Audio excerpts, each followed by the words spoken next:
When most of us think of the Revolutionary War, we think of the Battle of Bunker Hill, Washington crossing the Delaware, the siege of Yorktown. But down in the southern colonies, the Carolinas and Georgia, it was a very different sort of war.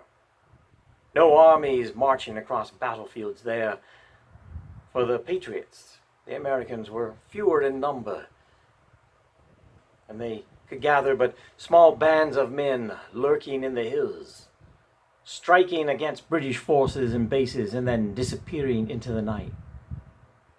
What today we might call guerrilla warfare. It was the only fight they could manage.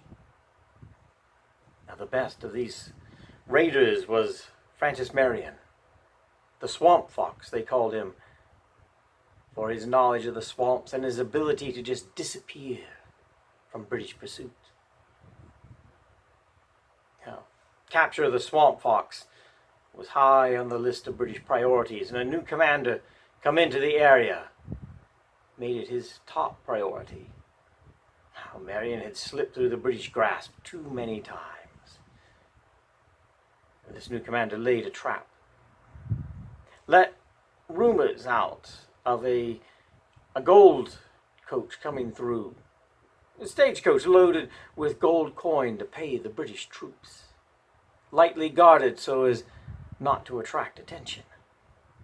Marion and his men took the bait, and they rode to the ambush only to find that they were the ambushed. The British closed in on all sides. A lesser commander would have been trapped right there, but Marion managed to win free. He and his men began to race back to the safety of the swamps, but the British had anticipated this as well, and they had fresh troops all along the way ready to join the hunt, to continue to press the swamp fox. Marion and his men raced deeper and deeper into the swamp, into territories that Marion did not know at all. Night fell, and the men were trapped on a narrow peninsula of land, the river flowing on three sides, and the British closing in on the fourth. A heavy fog had risen, so Marion could not see across the river, could not tell how wide it was, how deep, how swift the current. And unable to tell any of those things, he was reluctant to send any of his men to swim across for fear they'd never make it. But already they could hear musket fire as the British engaged the American pickets guarding the entrance to the peninsula. Time was short. Marion was on the verge of ordering his men into the water in hopes that some would make it across, when suddenly the fog lifted a bit, and a ferry boat came across the water.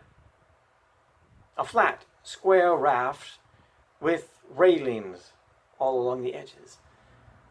A ferryman pulling the way across. The barge ground upon the shore. The ferryman lifted up the railing and then motioned for Marion to bring his men in. Well, Marion at once ordered his men down upon the raft. The pickets withdrawing to join them, Marion last of all to dismount his horse and lead it out onto that raft. The ferryman dropped the gate, pushed off with his pole, and the raft drifted out onto the water, and the fog closed in on all sides, and the world vanished from sight. Just the raft, the water, the fog. The sounds of fighting died away, muffled in the night. There was just the splash of a fish jumping, water dripping from the ferryman's pole, a smell of smoke and ash heavy in the air, mixing with the mud and water smells of the swamp. Marion couldn't tell how long they were out there. A minute? 5? An hour? Time seemed to vanish until the fog lifted again and the far shore of the river appeared. The barge ground up against that.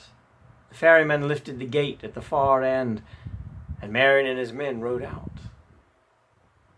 Once he was safely on shore, Marion reached into his pocket to pull out some gold coins to pay the man for his service.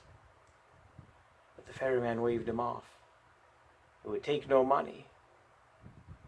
Merely pushed the raft back out into the water. The fog closed in around it, and the ferry and the ferryman vanished. And Marion and his men rode off, safe at last. 3 days later, they rode into a town that was loyal to the American cause. The townspeople were astonished to see them. They'd heard about the ambush. They thought Marion had been taken. But when Marion told the tale of how they'd been saved, the townspeople's astonishment grew even deeper. That was impossible. There was no ferry on that stretch of the river. Not anymore.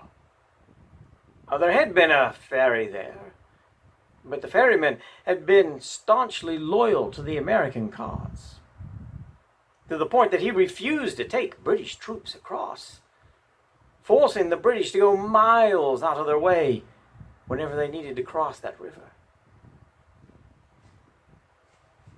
Just a few days before, that new British commander had ridden out with troops and delivered an ultimatum to the ferryman that he would start to carry the British across.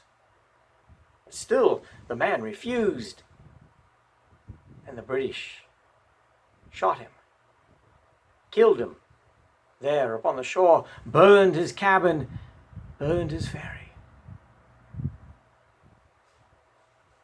There was no ferry on that stretch of the river anymore. Oh, Marion said, no, the townspeople were mistaken. They'd gotten their stories mixed up. There was a ferry there. He and his men had come across 3 nights before. Impossible, the townspeople maintained. In the end, Marion insisted that they come. He took them out to where the ferry had been. But when they arrived, they saw the burnt remains of a cabin, a newly dug grave, and in between there upon the shore, the burnt timbers of a ferry. Cinders and ashes still swirling in one of the eddies along the riverbank. There was no ferry anymore. Astonished, Marion could do nothing but get down off his horse and go and kneel beside that newly dug grave and whisper a word of thanks to the ferryman who had been so loyal to the American cause that he had come back even from the grave to render one last service to his country.